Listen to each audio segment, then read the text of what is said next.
I died at my desk, not heroically, just slumped over a keyboard at 2 a.m. with a cold cup of coffee. I thought was that I forgot to send to work. I opened my eyes. In front of me is a chicken. Huge. She stares at me like I personally owe her money. I look down slowly. Red feathers. AB for scrawny toes, with actual claws digging into the dirt. I am a rooster, not a wolf, not a tiger. Even a hawk, a rooster on some random farm in the middle of nowhere. I try to scream. What comes out is a perfect death.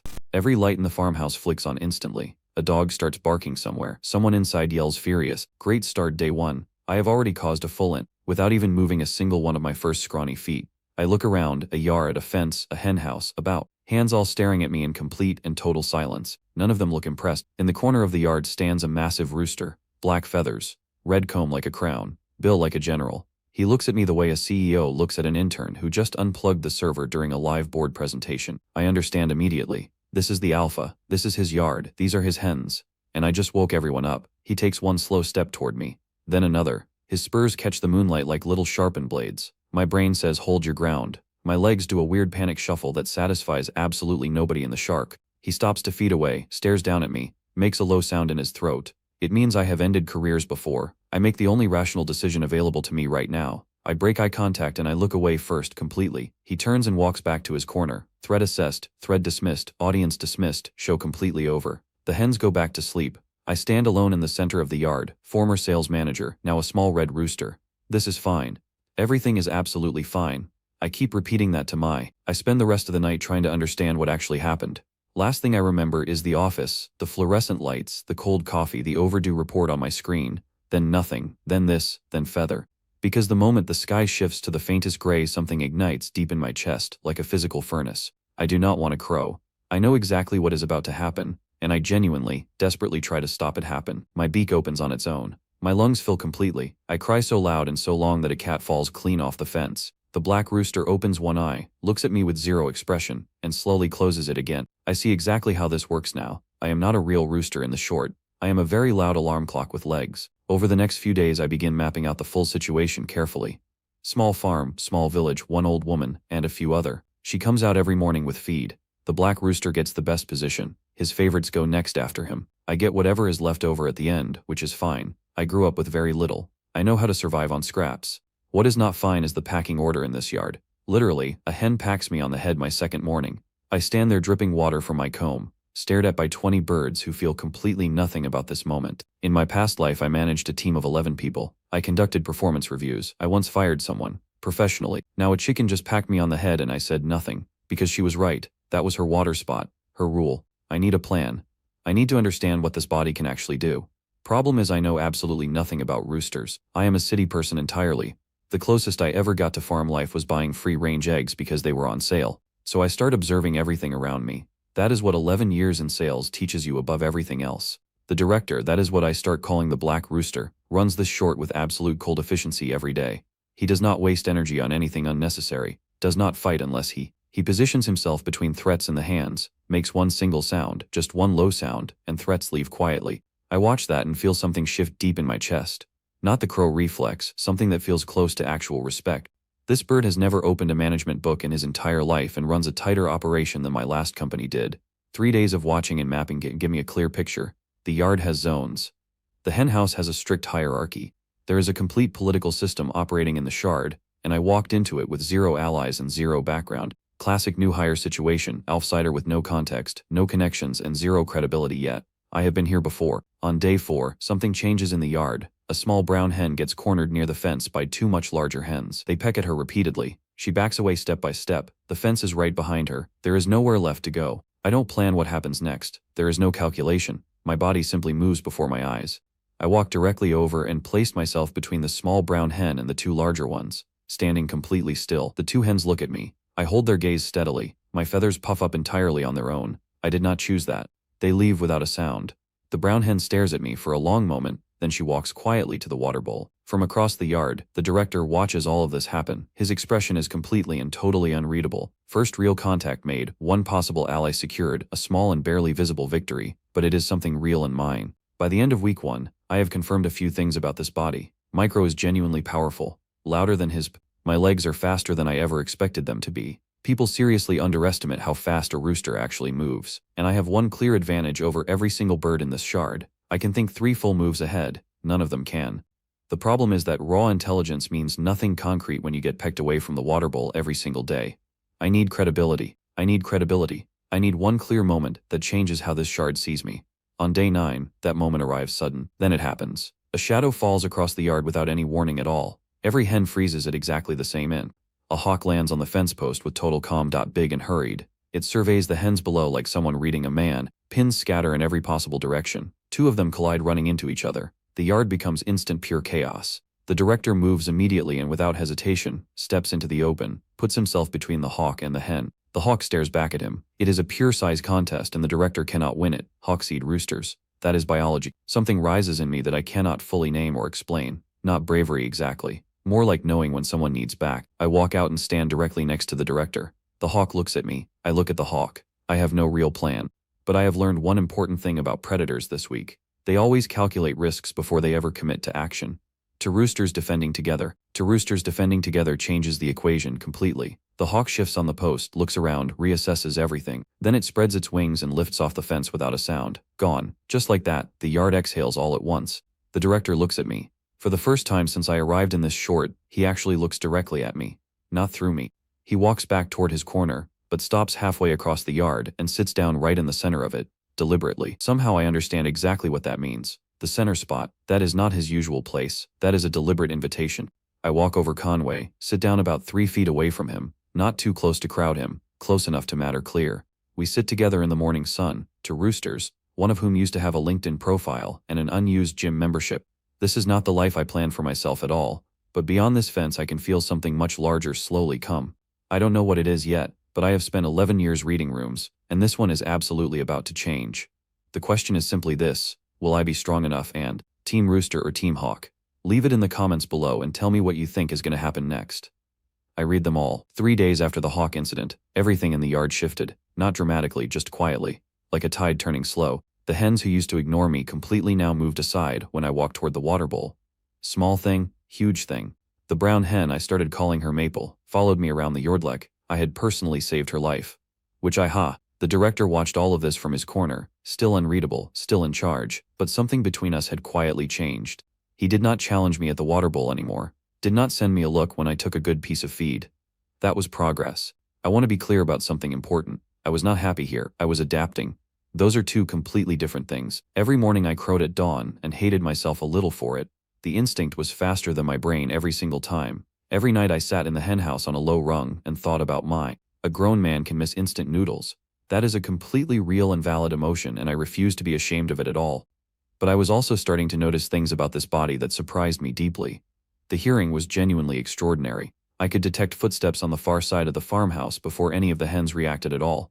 Could hear the old woman come. My eyesight was different too, sharper in some directions. I could track a flying insect across the yard without moving, and the speed.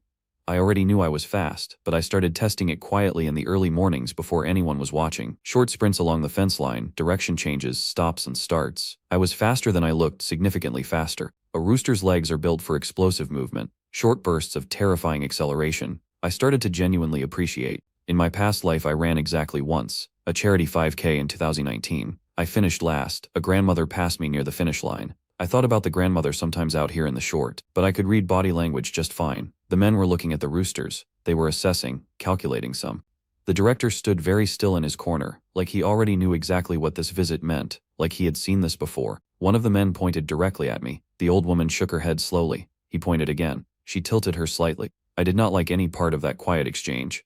Not even slightly. I moved closer to the fence to get a better look at them. They were carrying a wooden crate in the back of the truck. Inside the crate was a rooster I had never seen before in my life. Big, brown and gold feathers. A fresh cut above his eye that had not fully healed yet. His eyes were flat and completely cold. He looked at me through the crate slats, the moment the truck pulled up, held eye contact for a long and deliberate moment. I had seen that look before, not on a rooster, on people, on the kind of person who has won many times and expects to keep winning. The men left without unloading the crate today, but they left something else behind, a feeling in the yard like weather bill. That night in the henhouse I could not sleep at all. Maple was curled nearby. The director was on the highest rung as always. I lay there in the dark going through what I had seen. The crate, the cut above the rooster's eye, the way he looked at me. Those men were not farmers. Farmers look at animals like property. These men looked at them like equipment. Big difference. Cockfighting. I had read about it once in an article I barely skimmed years ago. I wish very much I had read it more carefully. The next morning the truck came back. This time Dan loaded the crate. The brown and gold rooster was brought into the yard. The old woman stood by with her arms crossed tightly. The director rose slowly to his feet in his corner, the hands pressed back. The new rooster stepped into the yard and stopped completely, looked around in silence, took in the whole space like measuring it. Then he looked at the director. The Dirk. Then he looked at the director. The director looked back at him. Neither of them moved for a full 30 seconds. Pure attention. Then the new rooster looked at me. He held it longer than he had held it with the director. That single detail told me everything. He had already assessed the director and filed him away as a known quantity. I was the question he had not answered. I have been underestimated my entire professional career by managers, by clients, by the guy of my gym who always used my locker. Being underestimated had never once worked out well for the person doing the underestimating. I held his cold gaze right back. The new rooster. I called him the contractor because he moved like someone hired specifically to do a job. Circle the yard. He did not challenge the director directly. Too smart for that. Instead, he began dismantling the yard's order piece by quiet piece. He moved to the feed bowl first, not aggressively at all, just walked up calmly and started eating. Nobody said anything. The director watched this from his corner with complete stillness. He made no sound, did not intervene. That silence cost him. Power does not disappear all at once. It drains away slowly, one quiet, unchallenged moment at a time. The yard felt it for a long time. I watched the contractor for 3 full days, mapped his patterns carefully, timed his movements, identified his habits and gaps. He was disciplined, clearly well-trained. His footwork during small confrontations was precise in a way that was obviously practiced. But he had one consistent habit that caught my full attention. Before any aggressive move, he always glanced left first, every time. Every single time without exception. Left glance, then action. A small tell, the kind you only catch if you watch very carefully. In my previous life, I used to study how clients held their pens during negotiations. Small signals always carry big information. On day 17, the director finally moved against the contractor directly. He had waited too long in some part of him. He crossed the yard in the early morning and stood directly in the contractor's path. Low sound in his throat, clear and final. The contractor stopped, looked at the director with that flat, cold expression. He looked at the camera. He looked at the camera. He looked at the camera. What followed lasted about 40 seconds. It was not a long fight at all, but it was not a good 40 seconds for the director. The contractor was faster, his strikes were shorter and far more efficient. He had clearly fought before, many times before. The director had experience and size on his side. But experience without current conditioning is just history. History loses fights. When it ended, the director walked back to his corner slowly. He sat down differently than before, lower somehow, more carefully. The yard was completely silent. Maple pressed tight against the fence behind me. The other hen stood completely still. So did I. The contractor walked to the center of the yard and stood there without making a single sound. Nick crowing? Just standing there? That was almost worse than crowing would have been. Crowing is emotion. Standing silent in the center is pure cold confidence. I looked at the director sitting in his corner. He met my eye briefly across the yard, then looked away. I saw something in that. Not defeat exactly, more like a question. Not defeat exactly, more like a question being passed quietly from one creature to another across a dusty afternoon. Or, I had been building towards something for 17 days, training my legs every morning before light, mapping every corner here. I had one advantage that nobody in this short understood yet. I knew how to prepare for something before it arrived. Not insane. That is 11 years of quarterly planning and competitor analysis in reading rooms that nobody else in the building bothered to read. I was not ready to face the contractor today. I knew that with complete clarity, but I was closer to ready than I had been. I needed 1 more week, maybe 2. The question was whether the York could hold its shape that long without fully falling apart. For now I did something that felt counterintuitive, but was actually the only correct move available to me in that moment. I walked to the center of the yard, not to challenge the contractor, not yet. I walked past him, to the water bowl and drank the water. I slowly, without looking at him, without rushing, I finished, turned around, walked back toward my side of the yard calmly, claiming space without provoking a fight I was not yet ready to win. The contractor said nothing, did nothing, but he watched me walk the full length of the yard and I felt him update his file on. Go. Let him think, let him wonder. A rooster who moves like he has nowhere to be is either very relaxed or very dangerous. That evening something happened that I had not expected and had no framework at all to prepare for in any way whatsoever. The old woman came into the yard at dusk as usual, which was normal, but she came with a second person tonight. A young woman, maybe 20 years old. She was looking around the yard with an expression I recognized immediately from many conference rooms. The expression of someone doing careful research on something they intend to act on, not casual curiosity, professional interest. She stopped in front of me specifically, crouched down to my level, looked at me carefully and closely for a long silent mo. I looked back at her steadily. I had spent 17 days maintaining composure around predators, alphas, and political rivals. Looking calm in front of a crouching 20-year-old was not going to be She said something quietly to the old woman, pointed at me. The old woman responded. The young woman nodded and wrote something down. Then she looked at the contractor across the yard. Her expression shifted noticeably, more cautious, more measured, more careful. She wrote something else down and whatever she was carrying, then looked back at me one final time before straightening out the. And I do not know how to explain this properly, but her eyes were not empty the way most people's eyes are when they look at animals. There was something in them that reminded me of how I used to look at problems I had not solved yet, but had already decided to solve. She left with the old woman through the gate. The yard went quiet again around me. Maple came and stood nearby without being invited. I stood there in the fading light and turned it over slowly. Who was she? Why the notebook? Why did she look at me like? Why for the first time in 17 days? Do I feel like the thing coming toward this farm was something I might actually want, not something to survive something to? Not something to survive something to me. That distinction matters more than almost anything else I have ever thought about. The contractor was sitting in the center of the yard watching the gate the young woman had walked out of, still completely focused. For one brief strange moment we were both looking at exactly the same gate, with exactly the same expression on our different faces. To roosters, one small yard, one old farm at the edge of a village I still did not know the name of, and something coming fast. I did not know if I would be ready, but I was going to be more ready than anyone standing in this short expected me to be. That was already decided. That was the one thing I could promise myself tonight on this little rung in this dark little hen house. What do you think the young woman was writing in that notebook? Drop your theory in the comments. I read every single one. Next video. She stood at the fence for a long moment before opening it, like she was deciding something final before stepping inside. The contractor saw her immediately, rose to his feet, watched her the way a professional was walking. She was so excited, she was so excited, she was so excited. She walked past him without looking at him once, walked directly across the yard, stopped in front of me, crouched down again. I looked at her, she looked at me. This went on for longer than was comfortable for anyone watching. I did not look a W. Then she did something completely unexpected. She reached into her jacket and placed a small piece of dried corn in front of me, not thrown out, placed, deliberately, right at the edge of my feet, like an offering, like the beginning of a negotiation. I looked at the corn, I looked at her. In my past life, I once sat across from a client for 4 hours without speaking first. I waited him out, he broke, signed the contract. Best deal I ever closed. Patience is a skill. I still had mine. I did not eat the corn immediately. I let 5 full seconds pass. Then I ate it slowly. Then I looked back up at her. Something moved across her face, not quite a smile, more like a hypothesis being quietly confirmed in real time. She wrote something in the notebook she pulled from her jacket, stood up, looked around the yard once, then she left. I stood there for a long moment after the gate closed. Maple appeared next to me and stared at the spot where the corn had been. I know what you are thinking. A rooster eating corn from a stranger's hand is not a significant event. You are very wrong. At a yard where everything is about dominance and position, accepting a gift without immediately displaying submission is a statement. The contractor had watched the whole thing from the center of the yard without moving. He was still watching when she left. That evening at the feed bowl, something small happened that I almost missed. The contractor moved to my left before eating. Left glance, same tell, same habit, except this time, there was no confrontation coming. He just did it automatically. Muscle memory. I filed that away carefully. A habit that fires even without a trigger is a habit you cannot turn off under real pressure. When the moment came, it would come from his left side. I knew exactly where I would be standing when that moment arrived. 3 more days passed. I trained every morning before the light came up properly. Legs. Speed. Direction changes. Stops. I also started doing something new. I began practicing stillness. Complete controlled stillness in the center of the yard. Standing still sounds easy. It is not easy. Standing still with full awareness while everything around you moves is a skit.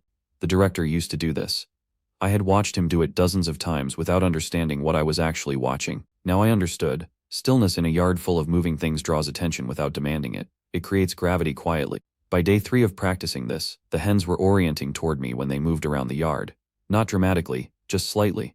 The contractor noticed. I could tell he noticed because he moved to the center of the yard and stood still himself for a while. He was good at it, better than me still, but the fact that he felt he needed to respond told me the gap was closing between us. On day 23, the young woman came back again. This time, she brought someone with her. An older man, maybe 55. He was dressed differently from the 2 men who had brought the contractor, cleaner, quieter in how he held himself. He walked the yard slowly with his hands behind his back, looked at everything with. I had worked with people like this, the ones who seem casual but are cataloging every detail in real time. The dangerous kind. He stopped in front of the contractor first, watched him for about 30 seconds, made no expression at all, moved on. Then he stopped in front of me, and this man did not crouch the way the young woman had. He simply stood and looked down. I looked back up at him. Neither of us performed anything for the other. It was genuinely the most honest interaction I had heard. He said something to the young woman without taking his eyes off me. She wrote it down. He finally looked away, moved on. Before he left, he stopped one more time at the gate and looked back across the yard directly at me. Just once. Then he was gone. The young woman lingered for a moment after he walked out. She looked at me with that same expression from before. The hypothesis won. Then she left too. The gate closed. The yard went back to its regular sounds. But the air had changed again. I felt it clearly. Maple pressed against my side. I did not move her away. Some company. That night I thought about the older man. About the way he had looked at me without performing anything. Without expectation. In my professional life, the people who looked at you like that were either going to give you the biggest opportunity of your career, or they were going to end it completely. There was never a middle outcome with people who held eye contact to clean. Either way, something was coming, and it was coming faster than I had originally calculated when I first mapped this situation. I needed to accelerate the timeline. I needed the confrontation with the contractor to happen on my terms before there's a ride. The next morning I changed my routine completely. Instead of training alone at the fence, I moved my sprints to the center of the yard, right through the contractor's claim space. Not aggressively, not provocatively, just present, consistently. Every single morning. He watched the first morning without responding. Watched the second morning. On the third morning, he moved from the center himself. Not dramatically, he just repositioned. But repositioning is repositioning. The yard registered it even if nobody said anything. Maple started following me during the morning runs, which I had not asked for, and was not sure was strategically helpful. But 3 other hens started following Maple, which meant I was running laps of the yard with a small and committed on to raw. I did not plan to build a following. I was trying to do cardio, but you work with what the situation gives you. By day 26, the director did something I had not seen him do once in the entire time I have been in this. He left his corner during the morning and walked to the fence line, stood there looking out at the field beyond the farm. I walked over and stood next to him. Not close, just near. We looked at the same field for a while without any interaction. Then he turned and walked back to his corner, but on his way he passed within a foot of the contractor without any reaction. The contractor did not react either, but his eyes followed the director the entire way across the yard. That was new information. He was still watching the director, still treating him as a variable, which meant he had not fully written him off yet.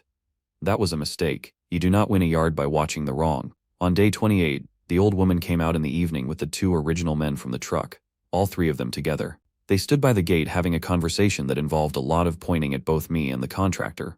Back and forth. The old woman kept shaking her head. The men kept talking. Eventually she stopped shaking her head and just listened. I did not need to understand the words.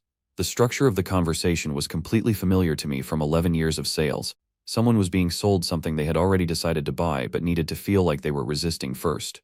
Classic! Whatever was being arranged that evening by that fence. I had maybe 2 or 3 days left before it arrived. That night I sat on my rung in the henhouse and made a decision that felt completely clear and surprisingly calm inside me. I was not going to wait for the contractor to come to me on someone else's timeline. I was going to choose the moment myself. Tomorrow morning, center of the yard, my terms. Before anyone else arrives. I woke up before the light shifted, before my crow instinct fired, before anyone in the henhouse opened their eyes. I walked out into the yard alone. The air was cold and completely still, the kind of still that happens right before things change. The contractor was already awake. Of course he was. Standing in the center of the yard in the dark like he had been waiting. Maybe he had been waiting. Maybe he felt the same shift in the timeline that I had felt yesterday evening at the gate. We stood about 15 feet apart in the dark yard and looked at each other. No audience. No old woman. No men with trucks. Just 2 roosters in a dark yard at the edge of morning, with everything between them completely unresolved and fully present. He made the first sound low, not quite aggressive, more like acknowledgement, like he was finally saying out loud what he knew. I made a sound back. Steady. Even. The sound a person makes when they have thought about this moment for a long time already. He took 1 step forward. I held my position. He took another. I held it again. Let him come. When he was close enough I could see his eyes clearly in the dark. That flat, cold, professional expression was still there. But underneath it, very faint, was something I recognized from sitting across tables from difficult clients for 11 years. He was not certain, not completely. And uncertainty in a professional is the only opening you ever actually need to find. He glanced left. I was already moving before the glance finished, not toward him, diagonally. To his right side. Fast. The first exchange lasted 3 seconds, neither of us connected cleanly. But I had moved first and he had reacted to me. In any contest between 2 evenly matched opponents, the one who controls the tempo controls the outcome. I had the tempo. He reset fast, faster than I expected honestly, came back at me with a short precise strike that caught my left shoulder. It hurt. I am not going to pretend it did not hurt, but pain in a rooster's body processes differently than pain in a human one. It sharpens something, clarifies something. and my human life pain made me want to stop. I went faster, 3 more exchanges, back and forth across the cold dark yard, quick and technical and completely focused. Then I found the angle I had been calculating for 11 days, his left side, right after the glance.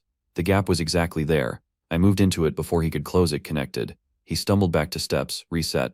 Looked at me differently than before, not with fear, something more complicated than fear. The look of someone encountering a version of a problem they did not prepare for. We stood apart, breathing in the dark yard. The sky at the edge of the field was just beginning to show the faintest line of green.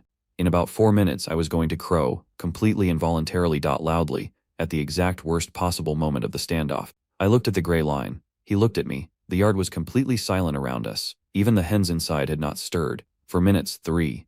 2. I felt it building in my chest, the way it built every single morning without asking my permission. I looked at the contractor one more time. He looked back. Whatever happened next was going to happen. And somewhere behind me, from the direction of the gate, came the sound of it opening.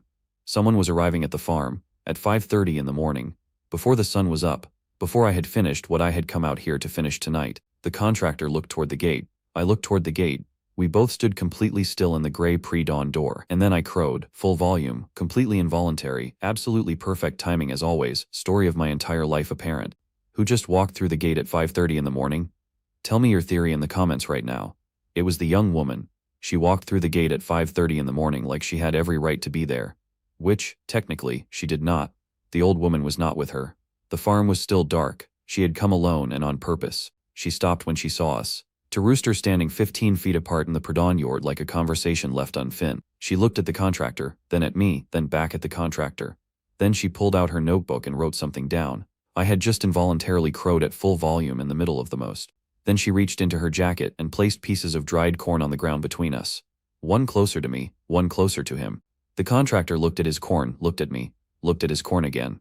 Then he walked away toward the far side of the yard. He did not eat it.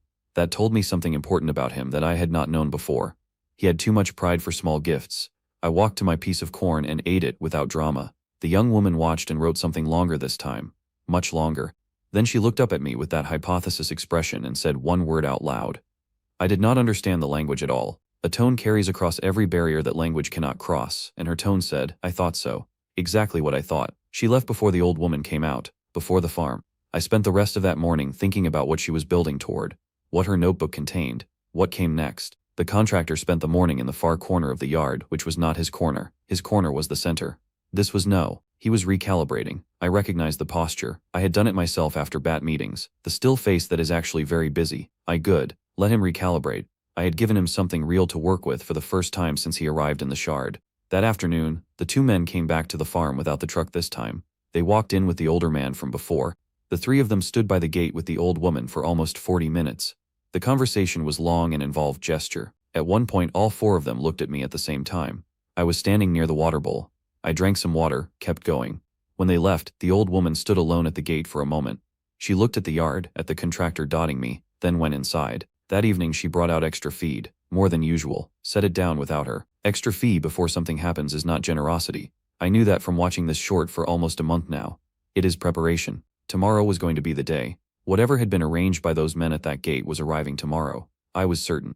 I went to the fence line that evening, and looked out at the field beyond the farm, the way the director had done for days, and the field was gold and flat and went a long way in every direction, when moving through it in slow visible waves, very. In my previous life I used to stand at the window of my office on bad days, and look at the street below for a long time. Not looking for anything specific, just locating myself in space, reminding myself the world was larger than the room I was in. This field did the same thing. I was a rooster on a small farm, but the field went on. The world beyond this fence was still there. The director walked up beside me, stood at the fence looking out at the same field. Neither of us made any sound at all. We stood there together for maybe 10 minutes.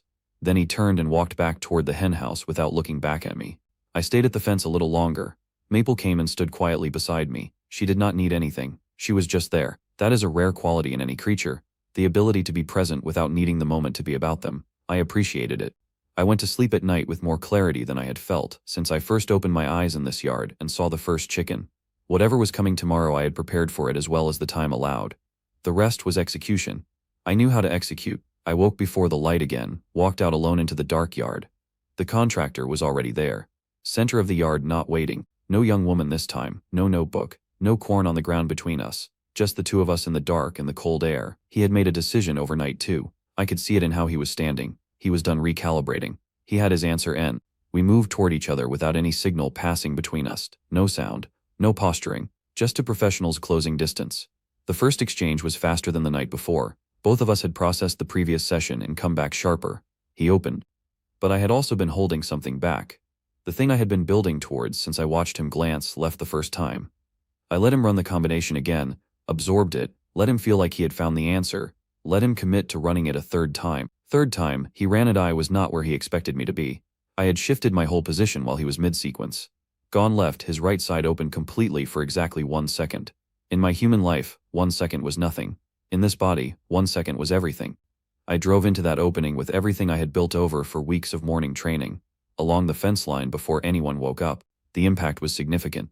He went back further than he had gone the previous night, reset slower, stood up differently after, not broken, not finished, but genuinely shaken for the first time since he arrived in this yard. We stood apart in the dark yard breathing. The sky was starting to show the very first color at the edge of the field. Deep blue. He looked at me. I looked at him. Something had shifted in the space between us that could not be unshifted by either of us now. He made a sound low. Not aggressive. It was the closest thing to acknowledgement I had heard from him in all the days since he arrived. I made a sound back, not triumphant, not dismissive, just present, just here, just still in the yard with him at the edge of morning. Then I crowed obviously, full volume, completely involuntary, perfectly timed as always. The sky turned pink right on schedule. The contractor looked at me as I crowed, and for the first time since he had arrived in this short, his expression was not flat at all. It was something I had not expected to see on that face. It took me a moment to identify it. When I did, I almost laughed. It was amusement, genuine and brief and completely unguarded. Varan gone and honored his seconds but absolutely real. He turned and walked to the far side of the yard, not his center position. I watched him find his spot and settle into it. And I understood something about the contractor that changed how I saw everything. He had not chosen this short. He had not chosen this situation. He had been put here the same way I had been put here. By other people. He was not my enemy. He was a professional doing a job in a situation neither of us had designed or selected for ourselves. That did not mean the conflict between us was over. Position in this yard still mattered. What came today still mattered enormously, but it meant I was not going to treat him like an obstacle when he was actually something closer to a parallel. That distinction mattered. The old woman came out at her usual time, stopped when she saw the yard. Both of us calm, nothing obviously broken. She went back and, an hour later, the full situation arrived. The truck, the two men, the older man, and a fourth person I had not seen before. The fourth person was a woman, older than the young woman with a notebook, maybe 40. She walked into the yard and took charge. Not loudly, she did not raise her. Not loudly. She did not raise her voice or make large gestures. She simply moved through the space like decisions followed her. She looked at the contractor for a long time, walked around him slowly, checked his condition with practiced efficient movement. Then she walked to me, did the same thing, walked a full circle, looked at my legs, my cone, my eyes, completely professional. She said something to the older man. He nodded, said something back. She shook her head once, said something longer. He wrote a dot. The young woman had arrived behind the group and was standing at the back near the gate with her notebook already open. She was watching me specifically, not the woman examining me, not the older man writing about me. She had been watching me this whole time. I looked at her directly. She held the look, did not write anything for a long moment, then wrote something very quickly. The woman who had examined us both turned to the old woman and spoke. The conversation that followed was the longest one you ever had. It ended with the old woman going inside and returning with a small box. She opened it. Inside was money, a significant amount. The two original men looked at the money, then at the con, except the older man who had been quietly writing everything down. He looked exactly as calm as he had every single time before. The examining woman took the box, handed something to the old woman in return, documents of some kind. The old woman nodded once. It was done. Whatever had just been transacted in this short in the morning light was completely and officially done now. The two men went to the contractor, put a harness on him. He accepted it without any reaction, completely still, fully composed. I watched them lead him toward the truck. At the gate he stopped, turned his head and looked back across the yard directly at me. I held the look, he held it back, 5 full seconds in the morning light with everything between us completely acknowledged. Then he turned and walked through the gate. The truck door closed, the engine started, and he was gone from the short entire. The yard felt different immediately, not better or worse, just reconfigured, like a room after furniture has been rearranged. The director appeared from the henhouse, walked to the center of the yard. He stood there for a moment, then moved slightly to the left, stood there instead, his position reclaimed without a single sound. I walked to the water bowl. Drink, walked to a spot about 8 feet from the center, sat down. Nobody disputed this. Nobody moved. Maple came and stood next to me. 3 other hens drifted in my general direction without appearing to do so deliberately. The examining woman was still in the yard. She had been watching all of this repositioning with her arms crossed and her eyes moving. She said something to the young woman.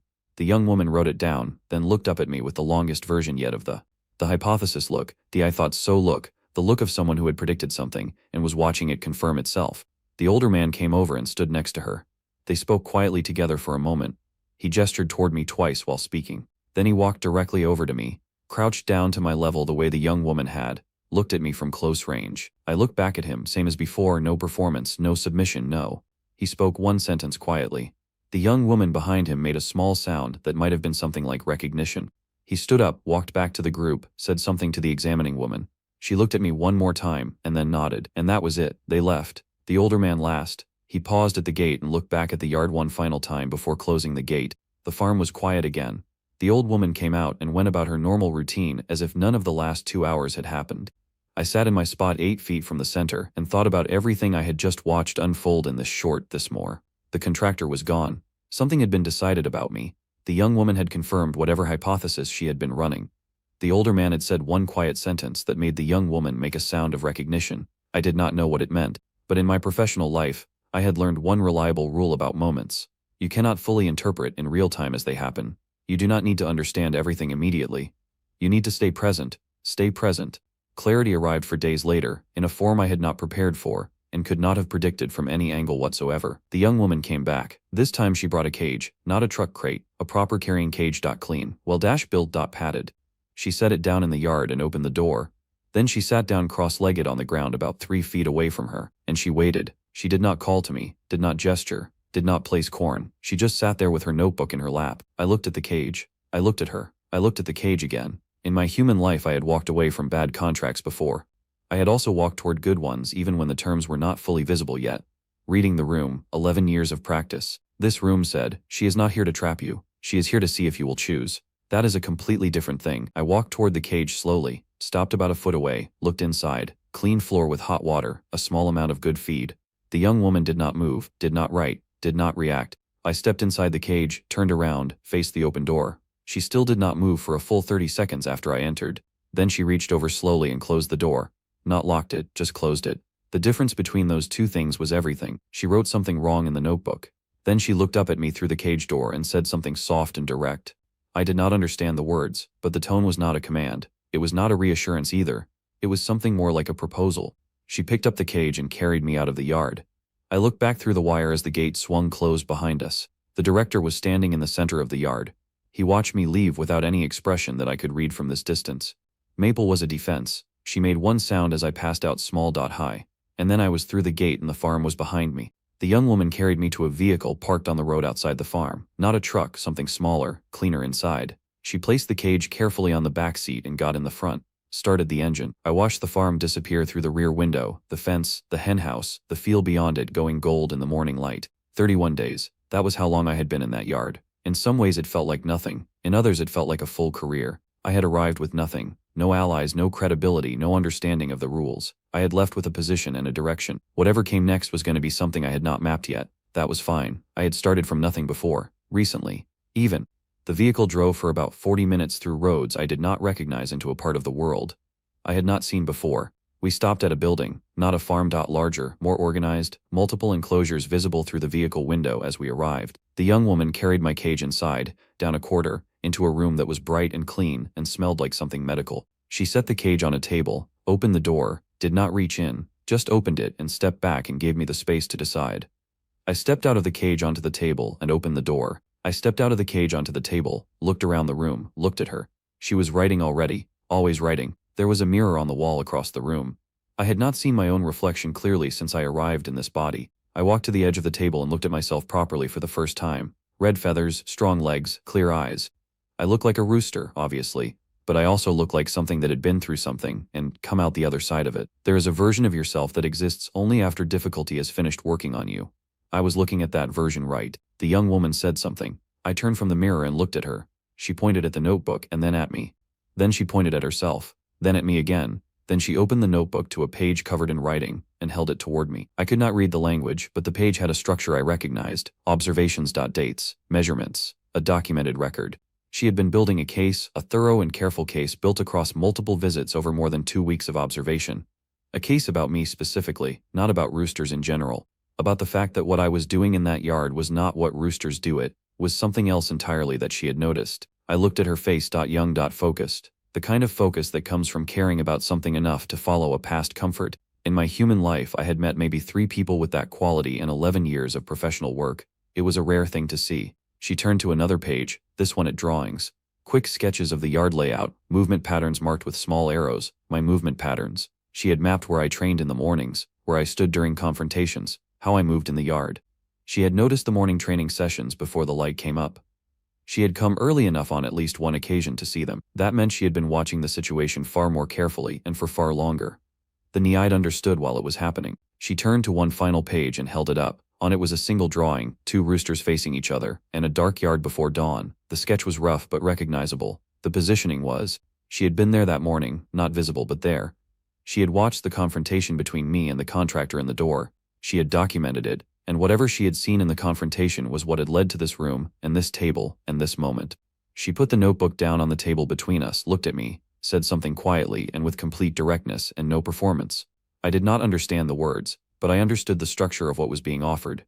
I have been in enough rooms to read this one. This was not a farm. This was not a yard with a pecking order and a feed bowl and a henhouse hierarchy to navigate carefully. This was something different. This was someone saying, I see what you actually are, and I would like to know what you can do. In my human life, I had waited a long time for someone to say that to me in a room that mattered. I had never quite heard it. Now I was hearing it in a language I did not speak, from a person I had met through a cage door while standing on a table. As a rooster, on day 35 of a life I had, I looked at the notebook on the table between us, at the pages of careful observation, at the drawing of the dark yard before dawn. Then I looked at her. She looked back at me. The hypothesis expression was completely gone from her face now. Something else was there, something open, something that was waiting for an answer without pressuring the answer to arrive before it was ready. Patience. I stepped forward on the table, toward the notebook. I looked at it for a moment, then I looked back up at her direction. And I did something that I had not done once in 35 days in the yard, because there had been no reason to do it until now. I made a sound that was not a crow, not a warning, not a territorial call. A sound I had not known this body could make at all. Something low and considered. Something that sat in the air between us differently than any sound I had made in this body before. She went completely still. Her pen stopped moving. She looked at me with an expression I had no existing category for at all. Then she picked up her pen and wrote the longest entry she had written in that. She wrote for almost a full minute without stopping. Then she put the pen down and looked at me and said something new, still the same language I could not parse into words. But the tone had shifted completely from everything that had come before. It was not a hypothesis anymore. It was not an observation. It was not a proposal or a question or a careful professional assessment. It was the tone of someone who had found what they were looking for and was now figuring out what to do with that discovery. I sat down on the table in front of her notebook. The room was quiet. Outside the window I could see other enclosures in the light, other animals, other situations, other stories I did not know anything about yet. A whole world I had only just arrived at the edge of. In my human life I had spent 11 years in the same industry in the same city, doing the same kind of work with the same people. I had been competent at it, reliable, present, and I had died at my desk at 34 without having gone anywhere near the edge. I was at the edge now. A rooster on a table in a room I did not. And for the first time since I opened my eyes in the yard and saw a chicken staring at me, like I owed her money, I felt something. Not fear, not confusion, not the low background hum of someone adapting to a situation they did not choose and cannot fully read, something that took me a moment to identify, because I had not felt it clearly in a very long time. Not even in my previous life. Purpose, clean and specific, and pointed directly at whatever came next in this room and beyond this room and past this building. The young woman closed her notebook, looked at me one final time with something completely unguarded in her expression. Then she smiled, not the hypothesis smile, not the professional smile, just a real one, small and genuine, and briefly there, she stood up, walked to the door. Stop, looked back at me sitting on the table next to her notebook in the quiet bright room. She said one word, clearly, slowly, like she was making sure I caught it. Like it was the beginning of something and she knew it. I did not understand the word, but I was going to. That much was completely clear to me sitting on that table in that room. I was going to understand every word she said. I was going to understand this world I had arrived in without choosing or preparation. And I was going to do it as a rooster with a human soul and 11 years of sales experience and legs that can outrun a grandmother. Whatever came next was not going to be the yard. It was not going to be the hen house or the feed bowl or the morning crew at 4. It was going to be something I did not have a name for yet. something that the young woman with a notebook was already building, and I was going to be part of it. Not as an alarm clock with legs.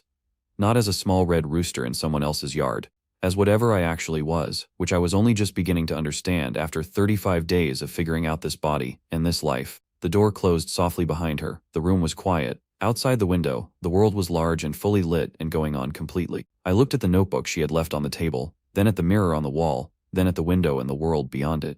A rooster who was not a rooster. A rooster who was not a rooster. In a room that was not a cage. At the beginning of something that did not have a name yet. I had died at my desk at 34 with a cold cup of coffee and an overdue report. I had been given something back instead.